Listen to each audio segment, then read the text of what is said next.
Hello everyone, it's the NFL Exporter, aka Expert Reporter Ty Goodman in the Underworld Sports Show, and I'm back to talk fantasy football, and we're now doing the running backs. Again, we are halfway through the fantasy football season, so we just wanted to take a quick look at position by position, see how your draft picks are faring out at this point. At the running backs, coming in at number 1 is Jamal Charles. Excellent job. Charles is the only running back this year to have over 100 yards from scrimmage and a touchdown in every single game this year. Basically, for running backs, you had the top 10. He was in that top 10. He's exceeded expectation. He's done a wonderful job. I really like what Jamal Charles is doing. He's definitely a running back that you're playing with complete confidence. So great job. I know Jamal Charles fantasy owners have to be happy. At number 2, Matt Forte. Forte's done an excellent job this year. Always been a great all-purpose back. But with new offensive coordinator Mike Trestman in, giving Forte more opportunities and more touches, he's really excelling and doing a great job. Matt Forte was a running back who was going in the second round, kind of lower first in. So wherever you got him, you have to be happy with his production. Next in line, Marshawn Lynch, the beast as we call him. Lynch was anywhere from rank from 2 to 3, has not been a disappointment. You love Lynch's durability, how tough he runs. He gets a lot of yards after contact and is a monster inside the 5-yard line. Just has a nose for the end zone. So great job by Marshawn Lynch coming in at number 3. Coming in at number 4, Shady McCoy, a guy who kind of fell under the radar due to a subpar last year, but McCoy started off with a bang, hasn't slowed down. We've seen his production take a slight hit when Michael Vick got hurt with Nick Foles in there, because teams didn't have to worry about Vick faking the ball and taking off and running. Nevertheless, McCoy is leading the NFL in rushing right now, and we expect a huge bounce back game against the Giants tomorrow. At the number 5 spot, no Sean Moreno. This guy was not even drafted, a free agent. He's done a great job. He turned into the main running back here in Denver, with second-year guy Ronnie Hillman not being able to hold on to the football, as well as rookie Monty Ball having his troubles. Lynch benefits from being on one of the most explosive offenses in the NFL, and he gets the goal line carries. So he's done an excellent job.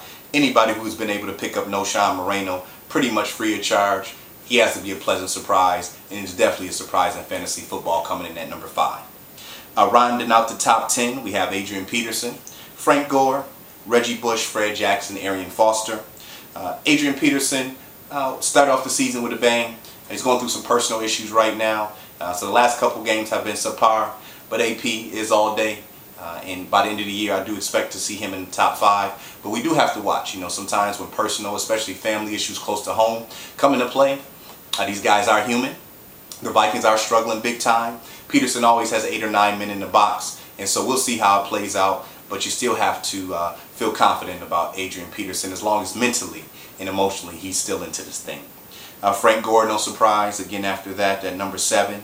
The next 2 guys, Reggie Bush and Fred Jackson, respectively at 8 and 9, excellent value picks. Fred Jackson's a guy who was on free agency in most leagues, so I don't know again how much teams have been able to take advantage of Jackson's production, especially with C.J. Spiller being the main attraction, but with Spiller battling injuries and Fred Jackson being a tougher short yardage runner, he only has 1 game out of 7 this year where he has not scored double digits. So if you've been able to pick up Fred Jackson and use him, he's been an excellent start, especially in that flex position. And Reggie Bush has been outstanding. He did get nicked up and miss a game, but an all-purpose guy who you pretty much count on to be able to get 100 yards from scrimmage. And if he can get that touchdown, it really bumps the stats up. He's an explosive offense in Detroit along with Megatron. So I really like Reggie Bush. I expect for him to remain in the top 10 for the rest of the year. Last but not least, Arian Foster. He's in the top 10, so you really don't want to say a disappointment, but did not play in preseason due to injury, so he kind of got off to a slow start. Re-aggravated that hamstring last week against Kansas City. So Foster's definitely a guy you want to monitor. The Texans are not playing well right now, and a lot of times player struggles come along with their team. Matt Schaub is injured. The offensive line had a couple injuries, and their defense is not playing how they usually do. So Arian Foster's a guy a little shaky right now, so we'll definitely keep a close eye on him. Outside of the top 10, you had DeMarco Murray right in at 11. Murray's a guy with so much potential. He just cannot stay healthy. If he can ever stay healthy, he's missed 2 games, and you see him at 11, he'd definitely be in that top 7 players as far as the running back position is concerned. Just a guy who cannot stay healthy, so we'll keep a close eye and see how he does. But up to this point in his career, it's been kind of the same thing. Bang or bust. When he's in, he does do a great job. But when he's out, which is most of the time, you get left hanging. He's definitely a guy you want to have some depth behind. Doing a great job coming in at 12 and 13. Rookie Gino Bernard out in Cincinnati. Showing his versatility, running the ball as well as catching out of the backfield. Definitely adds an extra element to Cincinnati's offense. And Danny Woodhead is doing a great job in San Diego, running the ball, also catching out the backfield, being a safety valve for Phillip Rivers. I really like the role that he plays. A couple guys who maybe went undrafted, you were able to pick up in free agency, and especially on the right week, where he was able to step in and do some good things for you.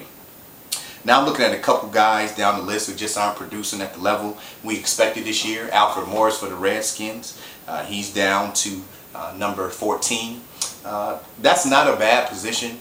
We know that guy, he ran for over 1,600 last year, so obviously defenses are keying on him a little more. And also without RG3 being healthy and his threat on the ground. Kind of the similar situation that you see with Shady McCoy in Philadelphia, running that wildcat type offense. When the quarterback is in there and he's not a threat to take off and run, teams focus a little bit more on that run. Morris has also battled a couple of minor injuries. Definitely another guy you want to keep an eye out for. And again, if RG3 health continues to increase and he does damage on the ground, I believe that will open up some more holes for Alfred Morris. Chris Johnson, he wouldn't even be in the top 25 if it weren't for 2 games in which he caught receiving touchdowns. This guy has not produced, just unable to get it done. Tennessee's offense is one-dimensional. I do understand that the box is usually stacked, but Johnson has just been a huge disappointment. Another running back that was going in the first 2 to 3 rounds, and I mean, just a big-time disappointment. I don't know what he can do. He's only averaging about 50 yards running. Again, if it wasn't for a couple receiving TDs, he would not even have any double-digit days. He has not ran for over 100 yards one game this season. I know if you're an owner of Chris Johnson, your patience has to be wearing thin. You're pretty much hoping, like last year, the last 8 games of the season, he can find his way and pick the numbers up. But big-time disappointment in Chris Johnson. Darren Sproles rounds out the top 20, a flex player. Goes in the latter rounds, 5, 6, 7, with that second or third tier running back. So I like Darren Sproles as a flex. I expect for him to continue to flourish. A week like this where Jimmy Graham is hurt, you may see Sproles have a more intricate role with the Saints offense. Last but not least, big time disappointments in the top 25, but not where you want to see him. Doug Martin of the Tampa Bay Buccaneers coming in at 22. Stephen Ridley of the Patriots coming in at 24. 2 guys who were in the top 5 to 10 in rushing last year and rushing touchdown. Production way down. Martin, a product of a bad team. The Bucs have yet to win the game this season, so you see him failing miserably. He actually just suffered an injury to his shoulder, so he's probably going to miss he's going to miss some games. He may miss the rest of the season, so I don't know how he's going to turn it around. They've turned the ball over to rookie Mike Glennon. I just don't see it happening for Martin this year. Fantasy owners have to be besides themselves with that pick. Stephen Ridley has found the end zone the last 2 games, so there is some hope for him. The Patriots are getting more healthier on offense, so heading down the stretch, I expect to see Stephen Ridley move himself up into the top 20, perhaps the top 10 to 15 guys. So I did get off to a slow start for Ridley, but I do see him starting to pull himself together. Other guys that we are just disgusted with, they're not even in the top 25. Trent Richardson, 50 points. Come on, that's about 6 points a game. This guy was a top 10 pick. The production that it is down for him. It's a huge disappointment. Maurice Jones-Drew, another guy. I mean, there wasn't a huge expectation, but he was the main running back in Jacksonville. 49 points, it just won't cut it. Ray Rice, this has to be probably the biggest disappointment in fantasy this year. This guy is not even top 70 yards rushing. He's only had